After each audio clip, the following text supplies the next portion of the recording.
Palavra da Verdade, com Hernandes Dias Lopes. O texto que eu quero compartilhar com vocês está em Marcos capítulo 14, versos de 1 a 9. Peço que você abra sua Bíblia comigo. E ao abrir o texto, mantenha a sua Bíblia aberta nesta passagem. Eu estou usando a versão ARA, revista e atualizada. Eu não sei se nós temos a projeção do texto, mas se não tiver, acompanhe comigo a leitura. Marcos 14. Está escrito assim: dali a 2 dias, era a Páscoa e a festa dos pães asmos. E os principais sacerdotes e os escribas procuravam como prenderiam Jesus à traição e o matariam. Pois diziam: não durante a festa, para que não haja tumulto entre o povo. Estando ele, Jesus, em Betânia, reclinado à mesa, em casa de Simão o leproso, veio uma mulher trazendo um vaso de alabastro com preciosíssimo perfume de nardo puro. E quebrando o alabastro, derramou o bálsamo sobre a cabeça de Jesus. Indignaram-se alguns entre si e diziam: para que esse desperdício de bálsamo? Porque este perfume poderia ser vendido por mais de 300 denários e dar-se aos pobres. E murmuravam contra ela. Mas Jesus disse: deixai-a, por que a molestais? Ela praticou boa ação para comigo. Porque os pobres sempre os tendes convosco, e quando quiserdes, podeis fazer-lhes bem, mas a mim nem sempre me tendes. Ela fez o que pôde. Antecipou-se a ungir-me para a sepultura. Em verdade vos digo, onde for pregado em todo o mundo o evangelho, será também contado o que ela fez para a memória sua. Amém. Bom, o contexto desta passagem está meridianamente claro. Trata-se de 2 dias antes da Páscoa. A Páscoa era a maior festa dos judeus. Relembrava a libertação histórica dos escravos do Egito para a liberdade do povo de Deus. A Páscoa era a alegria dos judeus e ao mesmo tempo o terror dos romanos. Os romanos tinham medo de motim e de rebelião. E nesta época da Páscoa, a população de Jerusalém quintuplicava. E a preocupação era tamanha que o governador romano transferia todo o seu aparato militar de Cesareia Marítima, onde estava a sede do seu governo, para Jerusalém. Até mesmo o tetrarca da Galileia, Herodes Antipas, mudava o seu gabinete para Jerusalém durante essa festa. E está escrito que 2 dias antes dessa festa, as autoridades judaicas, os sacerdotes principais e os escribas tramavam, urdiam, conspiravam nos bastidores a prisão de Jesus à traição, para matá-lo depois da festa, quando o povo já tivesse ido embora, portanto longe dos holofotes. Mas é muito curioso que Mateus 26, texto paralelo deste, nos informa que 2 dias antes da Páscoa, foi Jesus quem disse para os seus discípulos que ele haveria de ser entregue nas mãos das autoridades judaicas. E aí você conclui que quando os homens tramam, urdem, conspiram, maquinam, pensando que eles estão no controle, eles estão apenas cumprindo uma agenda já estabelecida pelo próprio Deus. Quem tem as rédeas da história e controla o mundo, a história, a igreja e a sua e a minha vida, é o Senhor Deus, o Todo-Poderoso. Vale destacar que enquanto aqui em Jerusalém se trama a prisão e a morte de Jesus, ali bem perto, em Betânia, 10 quilômetros, uma família prepara uma festa para Jesus. E Jesus ainda hoje desperta sentimentos tão diversos. Ele é amado por uns, odiado por outros, adorado por uns, rechaçado por outros. É importante entender ainda que esse jantar que foi oferecido a Jesus em Betânia aconteceu na casa de um homem chamado Simão. E a Bíblia não dá o sobrenome dele, não dá nenhuma característica dele, a não ser levantar um adjetivo, um epíteto: Simão, o leproso. É óbvio que esse homem não era mais leproso, porque se o fosse, sequer poderia ficar em casa, muito menos oferecer um jantar e convidar pessoas para sua casa. Mas se esse homem não era mais leproso, e certamente não o era mesmo, por que Marcos registra que o jantar ocorreu na casa de Simão, o leproso, e não na casa de Simão, o ex-leproso? Para advertir-nos de um grande perigo, o perigo de rotular pessoas, o perigo de carimbar gente, porque rótulos ficam, mesmo quando eles não são mais necessários. O doente está curado, o cativo está liberto, o perdido está salvo, mas o rótulo ficou. Então não carimbe gente, porque Deus pode mudar a história delas. Também é digno de nota que quem se destaca nesse jantar é uma mulher. E nos evangelhos chamados sinóticos, Mateus, Marcos e Lucas, que relatam esse episódio, embora Lucas passa de raspão, essa mulher é incógnita, essa mulher não tem nome, ela é anônima.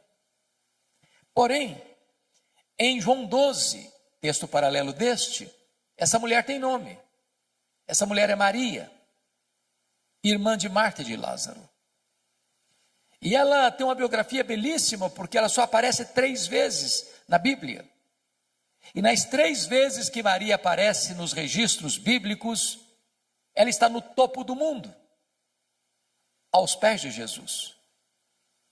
Porque não há lugar mais alto no mundo do que aos pés de Jesus.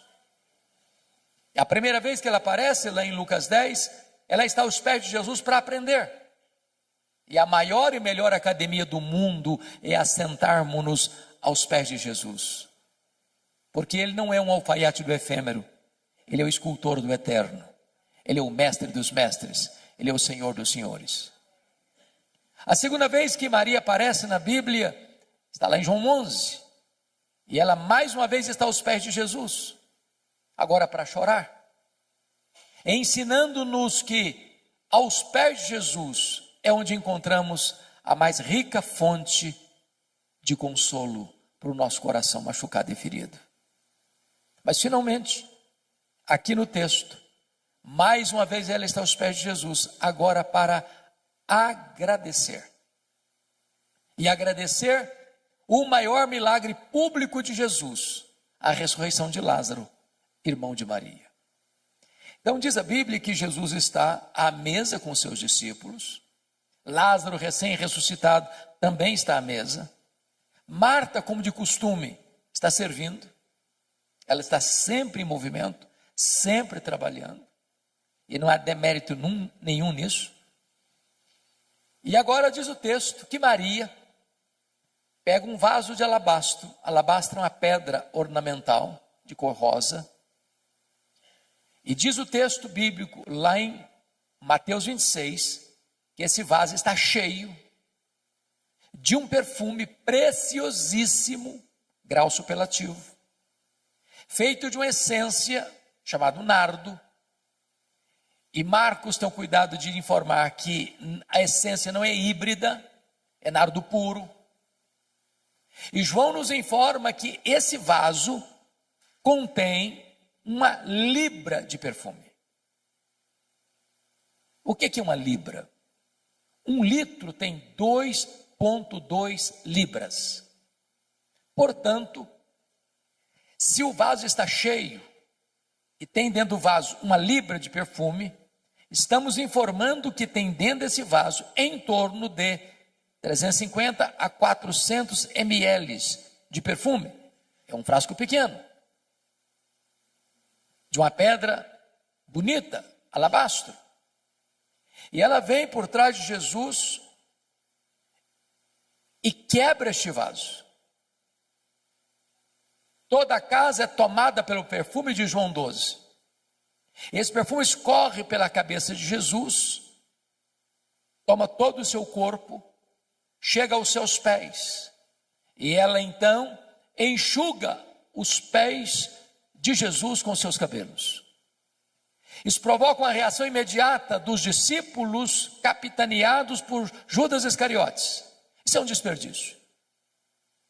Esse perfume poderia ser vendido por mais de 300 denários e dar-se aos pobres. E murmuraram contra ela. E Jesus sai em defesa de Maria e diz: deixai-a. Ela praticou uma boa ação para comigo. Os pobres sempre os tendes convosco, mas a mim nem sempre me tendes. Ela fez o que pôde. Antecipou-se a ungir-me para a sepultura.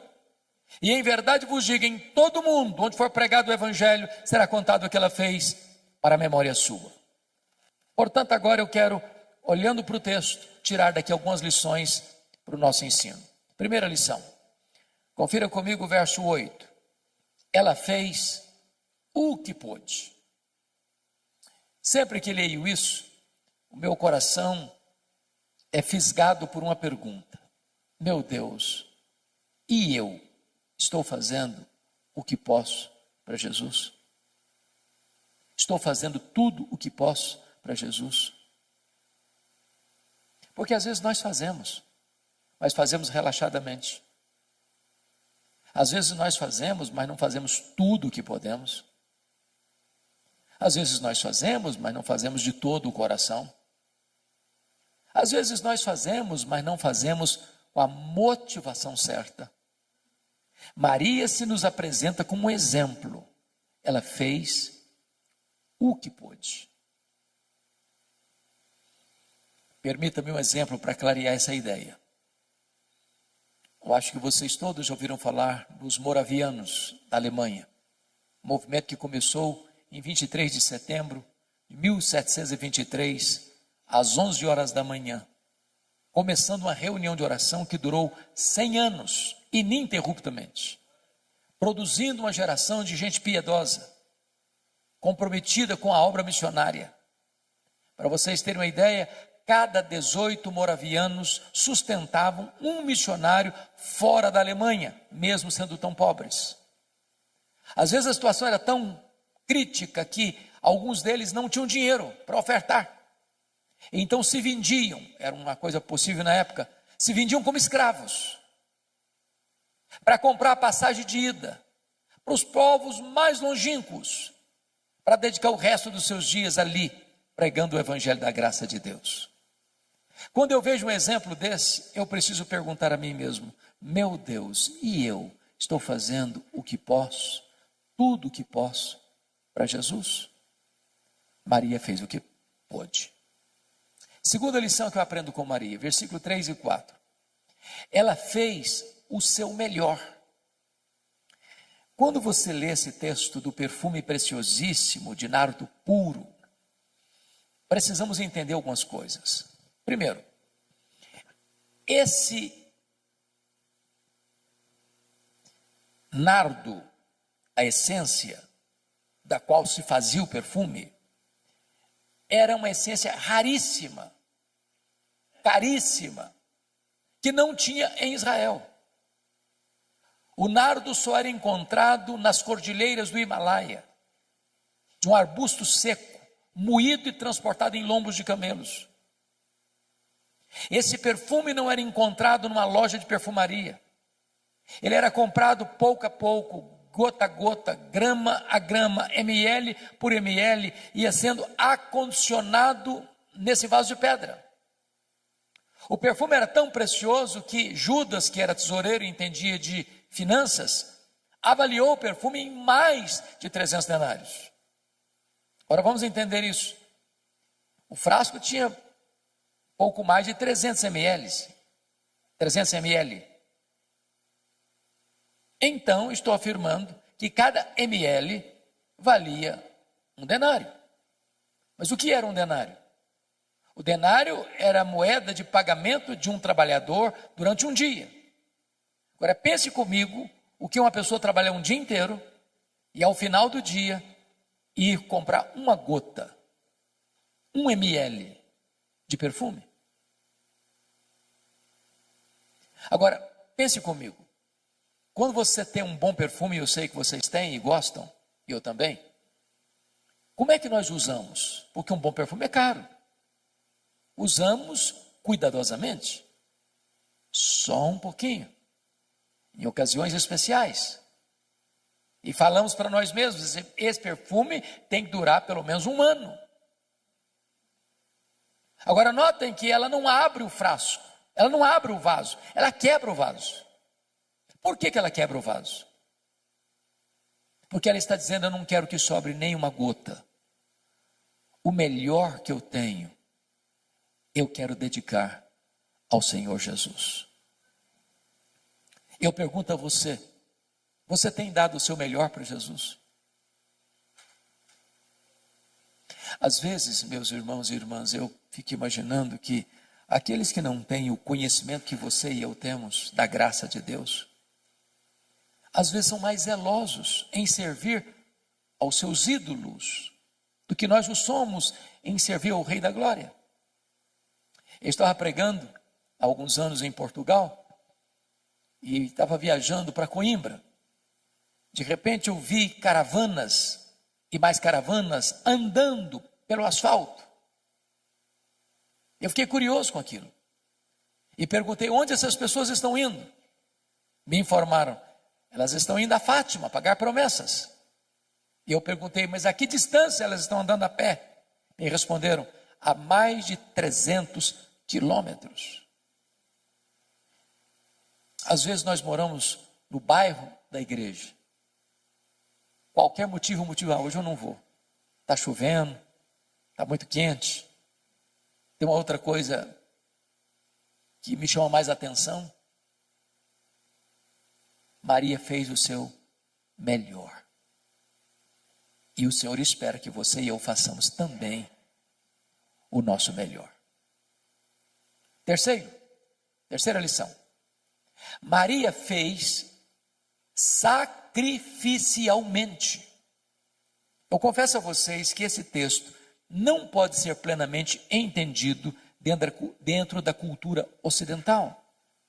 Porque nem você nem eu jamais vimos e talvez jamais veremos uma pessoa trabalhar 1 ano inteiro para comprar um frasco de perfume. 300 denários era o salário de um trabalhador durante 1 ano inteiro. Nós nunca vimos isso. Ninguém faz isso. Mas na cultura judaica, quando a menina fazia a transição de menina para moça, o que é tão rápido, ela começava a comprar gota a gota, grama a grama, ml a ml, esse perfume, acondicionando-o nesse frasco de alabastro para o dia mais sonhado e desejado da sua vida, o dia do seu casamento, o dia das suas núpcias. Quando ela quebra aquele vaso e derrama todo aquele perfume sobre a cabeça de Jesus, ela está dizendo, eu vou fazer uma oferta, não apenas do que eu tenho de melhor, mas uma oferta sacrificial. Porque às vezes nós entregamos o que não nos faz falta, o que é sobra, o que não nos custa nada. Mas a oferta de Maria é uma oferta sacrificial. Maria está me ensinando aqui o que significa generosidade. E li um livro recentemente sobre generosidade que me marcou muito, exatamente por causa da ilustração que o autor conta na introdução do livro, perguntando assim, você quer aprender a ser uma pessoa generosa? Porque generosidade, irmãos, é um aprendizado. A Bíblia diz que a alma generosa prosperará. A Bíblia diz que se você retém mais do que é justo, isso vai ser pura perda para você. A Bíblia diz que quando você dá ao pobre, você empresta a Deus. Jesus ensinou que mais feliz é dar, mais feliz é o que dá do que o que recebe. Mas o autor diz assim, você quer aprender a ser generoso? Compra um vaso de vidro transparente, bote na sua sala. Mas não ponha flor. Ponha só terra. Só terra. Para você passar por lá todo dia e olhar esse vaso. Para ensinar você duas coisas. Primeiro, de onde você veio? Você veio do pó.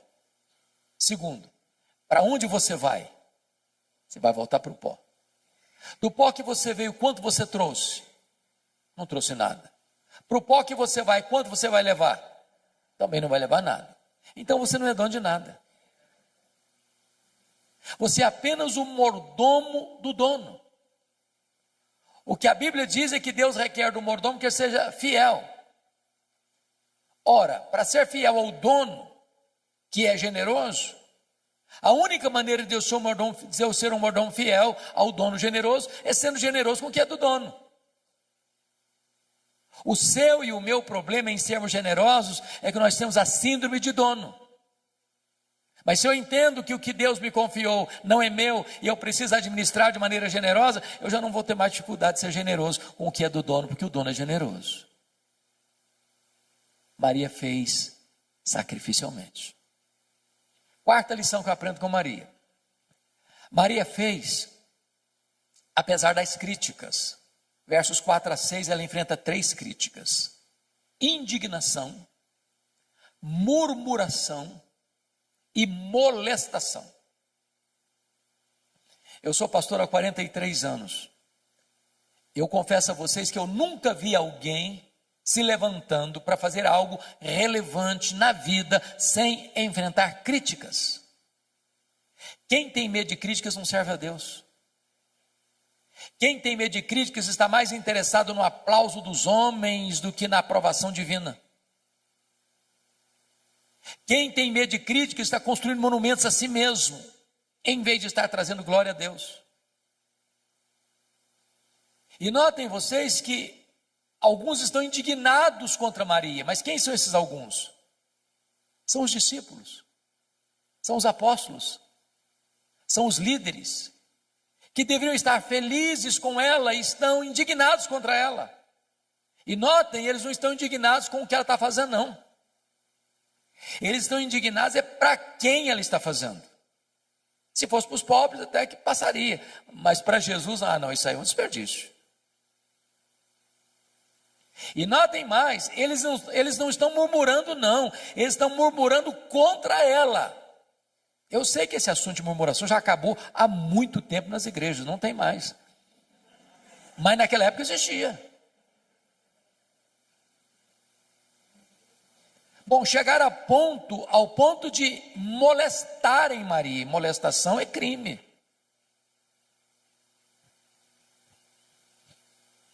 O que é curioso é que quem, conforme João 12, lidera o discurso de desperdício foi Judas Iscariotes. E João 12 diz que Judas Iscariotes, nesse discurso populista, não estava interessado em ajudar pobre, era coisa nenhuma. Ele queria pegar essa grana para ele. Ele era ladrão.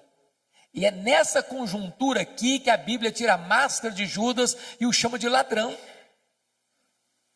E quando você lê os evangelhos, é dessa cena aqui que ele sai nas caladas da noite para ir lá em Jerusalém e vender Jesus por 30 moedas de prata. Meus irmãos, a atitude generosa de Maria está confrontando a avareza de Judas. E aqui eu aprendo uma lição que eu gostaria de repartir com você. Você está fazendo a obra de Deus? Alguém está criticando? Alguém está murmurando? Alguém está ficando assim no seu pé, atormentando você, molestando você? Continue fazendo a obra de Deus. Você não está fazendo para agradar homens. Você está fazendo para a glória de Deus. Porque tem crentes, eu sei que não tem ninguém assim aqui, mas tem crente cristal, porcelana, hipersensível. Qualquer coisinha se melindra. Qualquer coisinha, eu também não faço mais nada na igreja, porque eu fui fazer e me criticaram. Tem gente que até sai da igreja por isso. Não, Maria não era uma mulher hipersensível, ela estava fazendo para o Senhor, apesar das críticas. Quinta lição que eu aprendo com Maria. Maria fez só para agradar ao Senhor Jesus. João 12 traz-nos uma informação que só ele traz. É que Maria enxuga os pés de Jesus com seus cabelos. Na cultura brasileira, ocidental, isso não significa nada. Apenas um gesto de humildade. Mas dentro da cultura israelita, isso era um escândalo. Uma mulher não soltava os cabelos em público. Era dar margem para suspeitas da sua reputação ilibada. Mas então, por que Maria o fez? A única explicação que encontramos é que quando você tem um sentimento transbordante de gratidão, quando o seu amor extravasa pelos poros da sua alma, você não consegue ficar retido e limitado a determinadas cercas de cultura, de clichês. Você acaba excedendo. Porque às vezes, meus irmãos, nós, até com o nosso zelo, somos cheios de dedo, preocupados em desagradar fulano, desagradar Beltrano, desagradar Cicrano. Porque se eu fizer algum gesto, alguém vai me censurar. Se eu levanto a mão, me censura. Se eu não levanto a mão, me censura também. Se eu transbordo em emoções e choro, acho que eu sou piega. Se eu não choro nunca, eu sou durão demais. Aí eu fico olhando para ver, medindo os meus atos, medindo os meus gestos, porque não quero desagradar ninguém. Eu, às vezes, querendo agradar todo mundo, eu acabo desagradando a Jesus. O único vetor que governou Maria foi agradar a Jesus. Ela não estava preocupada com o que Tomé ia falar, o que Mateus ia dizer, o que Judas ia comentar. Ela queria agradar a Jesus. E eu não estou dizendo que você e eu estamos liberados para desagradarmos as pessoas, não. O que eu estou dizendo é que agradar a Jesus deve ser o vetor que governa a nossa vida. Sexta lição que eu aprendo com Maria. Maria fez no tempo certo. Versículo 8, a parte B diz: ela antecipou-se a ungir-me para a sepultura. Me permita retroceder um pouco aqui para explicar melhor isso.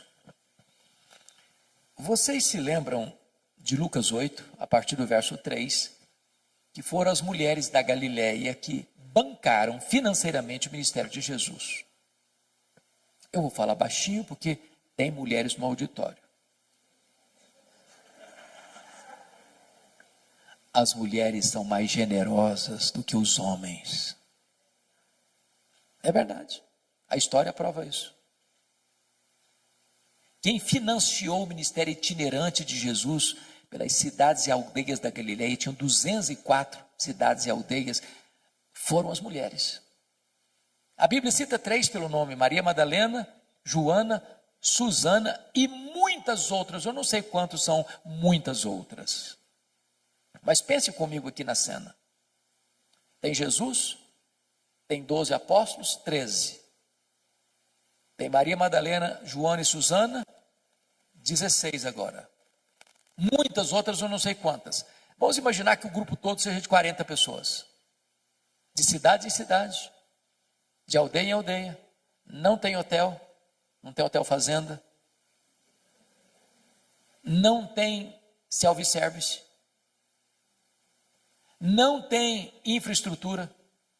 E elas atrás, passando Pix, fazendo transferência bancária, pagando a conta. Nessa jornada é que Jesus diz para os discípulos e para elas que era necessário subir para Jerusalém para ser preso, para ser crucificado, para ressuscitar o terceiro dia. Quando Jesus vai, essas mulheres sobem com ele. Quando Jesus foi crucificado, os apóstolos todos, exceto João, se acovardaram. Mas essas mulheres da Galileia estavam presentes na crucificação de Jesus. Quando Jesus foi sepultado, diz Lucas 23, 54 e 55, que nem João, pelo menos não consta, que ele estivesse presente no sepultamento de Jesus. Mas essas mulheres viram onde e como Jesus foi sepultado. Repita comigo: onde e como Jesus foi sepultado.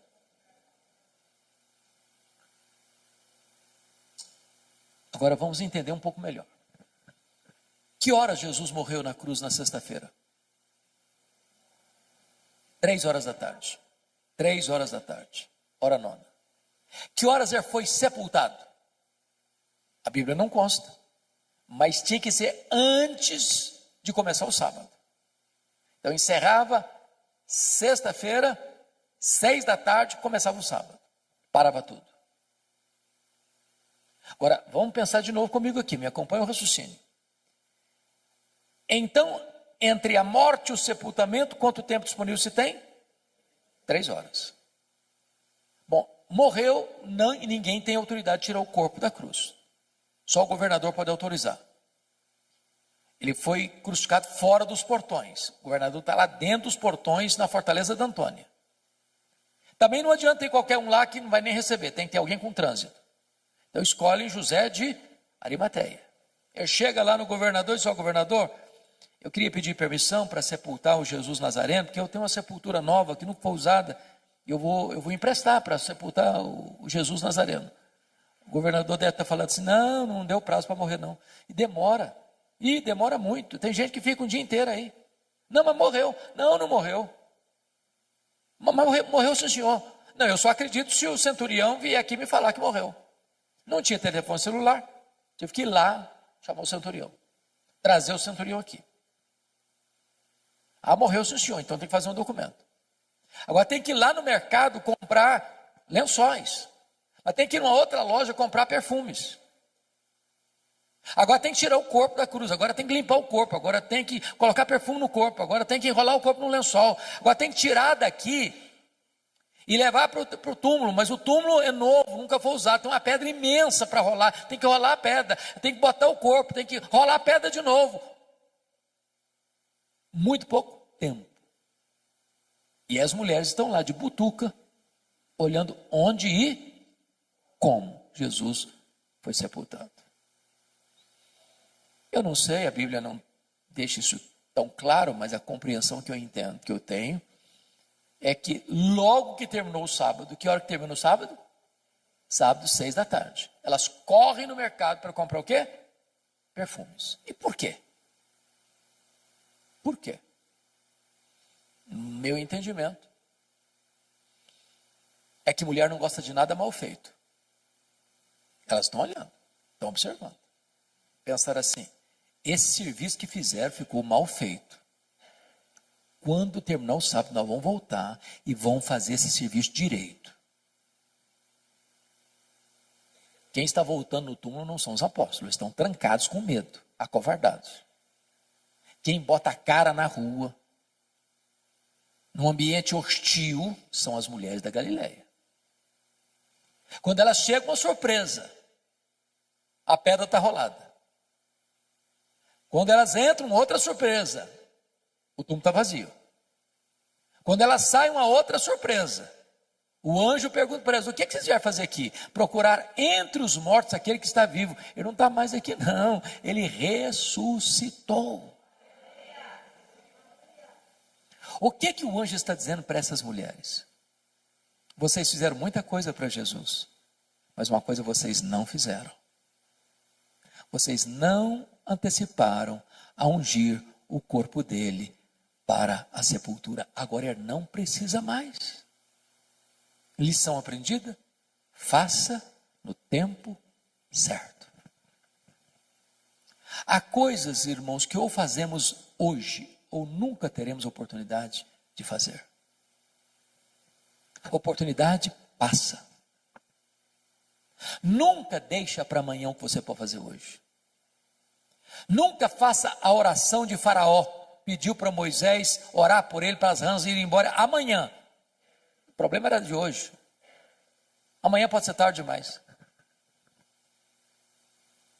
Eu não sei se vocês concordam comigo, há duas coisas que me chocam muito na cultura brasileira. A primeira delas são os nossos funerais. Irmãos, eu nunca vi ninguém receber tanto elogio quanto o defunto. Já viu? É uma rasgação de seda em cima do caixão que não tem mais fim. A pergunta é se aquela pessoa em vida escutou alguns daqueles elogios. Porque um defunto não fica feliz por você elogiá-lo. E ele nem se levanta do caixão para lhe dar um abraço. E se levantar, você corre também. Então não espere a pessoa morrer para elogiar. Que tem crente assim, muito espiritual, que diz, não, mas esse negócio de elogiar é um perigo, a pessoa vai ficar vaidosa. O que a Bíblia proíbe é hipocrisia. Mas um elogio sério, sincero, oportuno, é um bálsamo. A segunda coisa que me choca na nossa cultura é que defunto recebe mais flores do que vivos. Faz sentido isso? Não faz sentido, gente. Eu fui num funeral certa feita e contei 86 coroas de flores. Contrataram um caminhãozão para levar as flores, um caminhãozinho desse tamanhozinho para levar o defunto. E eu fiquei do lado olhando. Falei, meu Deus, para que tanta flor para o defunto? Coitado, não consegue cheirar um botão de rosa a mais. Mas sabe por que os mortos recebem mais flores do que os vivos? Porque a voz do remorso é maior que a voz da gratidão. Não espere a pessoa morrer para mandar flores. Mande flores enquanto ela pode admirar as flores. Colocar num bonito jarro, botar na sua sala. Faça no tempo certo. Eu fico olhando para a Bíblia e vendo a história do Davi. Sabe quantos anos o Davi ficou brigado com Absalão? 11 anos. 11 anos. Sem conversar. Chegou uma hora que o menino não queria conversar com o pai também não. Agora ele queria matar o pai. Tomar o trono do pai. E quando o Absalão morreu, Davi desabrocha em choro. Meu filho Absalão, Absalão meu filho Absalão. Demonstrando seu amor por ele, mas agora não adianta mais. O menino está no caixão.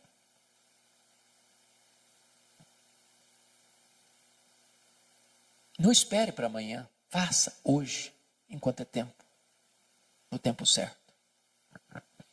Mas deixa eu terminar com a última lição de Maria, a sétima lição do texto. Versículo 9. Maria fez com reflexos para a eternidade. Jesus diz, em verdade vos digo, em todo mundo, onde for pregado o evangelho, será contado o que ela fez para a memória sua. E essa profecia de Jesus, proferida numa casa pequena, numa vila pequena, há 2000 anos, tem sido contada dos outeiros da história, nos ouvidos do mundo.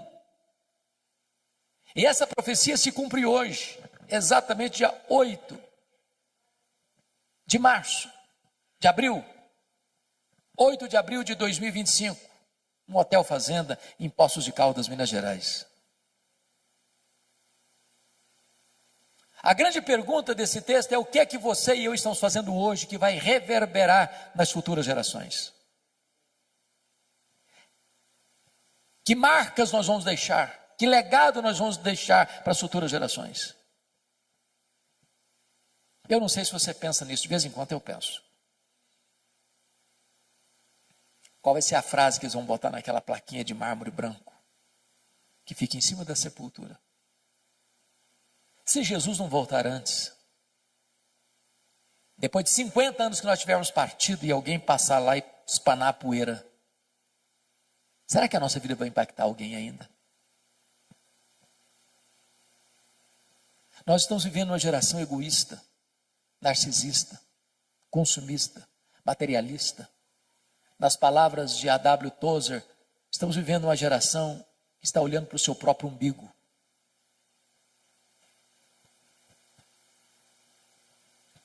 Eu queria então concluir a minha fala trazendo dois exemplos. Um da Bíblia e outro da história da missiologia. O exemplo da Bíblia tem a ver com o rei Ezequias. O rei Ezequias teve um pai terrível. O pai dele era Acabe, Acás, um homem terrível, idólatra, feiticeiro. Mas Ezequias, embora não tenha tido berço, foi um homem piedoso. Começou a reinar com 25 anos, reinou 29 anos, morreu com 54 anos. Ele foi tão piedoso que a Bíblia diz que não teve ninguém igual a ele, nem antes nem depois. Foi no governo dele aqui em Jerusalém que as 10 tribos do norte foram tomadas pelo Império Assírio. Quando ele tinha 39 anos, ele enfrenta 2 terríveis problemas. Primeiro, um cerco militar do mesmo exército que tinha tomado Samaria, agora cerca Jerusalém e dá uma ordem para ele: se renda, porque Deus nenhum poderá livrar você da minha mão. Se não bastasse isso, diz a Bíblia que ele sofreu uma enfermidade física, uma úlcera, que médico nenhum conseguiu resolver. E Deus manda o profeta Isaías na casa dele com uma palavra expressa: põe em ordem a tua casa, porque morrerás e não viverás. E o rei voltou-se para a parede e orou fervorosamente, chorou abundantemente. Deus respondeu a oração dele rapidamente e mandou de volta o profeta Isaías na casa dele. Diz: olha, eu ouvi a tua oração, eu ouvi as tuas lágrimas, e eu te curarei da tua enfermidade, e eu livrarei Jerusalém do poder da Síria. Deus escalou um único anjo que matou 185 mil soldados assírios ao redor de Jerusalém. Deus estendeu os dias de Ezequias, deu-lhe mais 15 anos. E agora, a notícia do milagre foi tamanha e reverberou para fora das fronteiras de Israel e chegou lá longínquamente na Babilônia, o império estava se formando. E o rei da Babilônia mandou uma comitiva diplomática visitar e presentear Ezequias pelos milagres recebidos. E diz a Bíblia que quando esses embaixadores chegaram, ele abriu o seu palácio, abriu a sua casa e mostrou seus tesouros, suas riquezas, seu ouro, sua prata, seus olhos finos, toda a magnificência do seu reino, toda a grandeza do seu reino, e não deu uma palavra sequer de gratidão a Deus. Aquilo foi mal aos olhos do Senhor. E Deus mandou de volta lá no palácio o profeta Isaías, dizendo o seguinte: agora escuta a palavra do Senhor. Essa Babilônia voltará. E quando ela voltar, ela vai saquear tudo que se ajuntou até então. Dos filhos que tu gerares serão levados cativos, serão prisioneiros, escravos, serão feitos eunucos, em outras palavras, serão castrados, não poderão gerar. Diante de tamanha tragédia, sabe qual foi a resposta do rei para o profeta? Boa é a palavra que disseste. Não, você não entendeu o que eu falei. Estou falando que a Babilônia vai saquear tudo, que os filhos vão ser escravos, que vão ser castrados. Você vem me dizer que boa essa palavra, você está ficando louco. Aí ele pensou, aí ele não falou não. Boa é essa palavra, porque pelo menos eu terei paz nos meus dias. Sabe o que ele está dizendo? Quando isso acontecer, já terei batido as botas. Quando isso acontecer, eu não vou estar mais aqui para contar a história. Sabe o que ele está dizendo? Depois que eu morrer, desculpem da expressão, que se danem as futuras gerações, eu não estou nem aí. É lamentável. É lamentável. Meus irmãos, se vocês olharem para a história, é possível que uma igreja se perca em 3 gerações. A geração que saiu do Egito morreu no deserto. A geração que nasceu no deserto entrou na terra prometida. A geração que nasceu na terra prometida não conhecia Deus mais. Você olha para a Europa hoje, você visita a Europa hoje, as igrejas estão vazias. Em algumas cabecinhas brancas.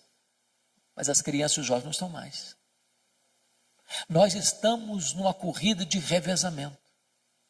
Se nós não passarmos o bastão da fé, o bastão do evangelho para os nossos filhos, para os nossos netos, as futuras gerações podem estar completamente apáticas ao evangelho. A minha oração e a sua deve ser essa também: clamar aos céus para que os nossos filhos, os nossos netos sejam mais crentes do que nós, mais cheios do Espírito Santo que nós, e que a igreja que eles terão amanhã seja uma igreja mais forte, mais viva do que a que temos hoje. O segundo exemplo, para encerrar, na missiologia, é um missionário que foi usado poderosamente por Deus na África. Esse missionário é David Livingstone, e ele se dedicou a servir a Deus na África. Ele trabalhou na África, ele foi atacado por um leão na África, e ele continuou na África, ele adoeceu na África e morreu na África. Quando ele morreu, os ingleses foram para lá, para pegar o corpo dele e levar o corpo dele para a Inglaterra e sepultá-lo na Inglaterra. Os africanos disseram assim: vocês podem até levar o corpo dele, mas o coração dele vocês não vão levar. Ele amou a África e o coração dele vai ser sepultado na África. O que fizeram? Abriram o peito dele, arrancaram o coração dele e sepultaram o coração dele na África. Quando você vai a Malawi, lá tem uma catedral de chão batido e uma placa de bronze na parede, para a glória de Deus e em memória de David Livingstone. Levaram o corpo dele para Londres, sepultaram na abadia de Westminster, onde estão sepultados os reis e os nobres da Inglaterra, e lá tem uma plaquinha de bronze, para a glória de Deus e em memória de David Livingstone. A minha oração, queridos, é que você e eu possamos viver de tal maneira que a nossa vida reflita a glória de Deus. E que as pessoas, ao lembrarem da nossa existência, possam ser motivadas a conhecer a Deus, a amar a Deus, a andar com Deus. Isso traga glória para o nome de Deus. Que você e eu possamos imitar Maria, que viveu aos pés do Senhor, para aprender, para chorar, para agradecer. Fazendo o que pôde, fazendo o seu melhor, fazendo sacrificialmente, fazendo apesar das críticas, fazendo só para agradar a Jesus, fazendo no tempo certo, fazendo com reflexos para a eternidade. Deus nos abençoe. Amém.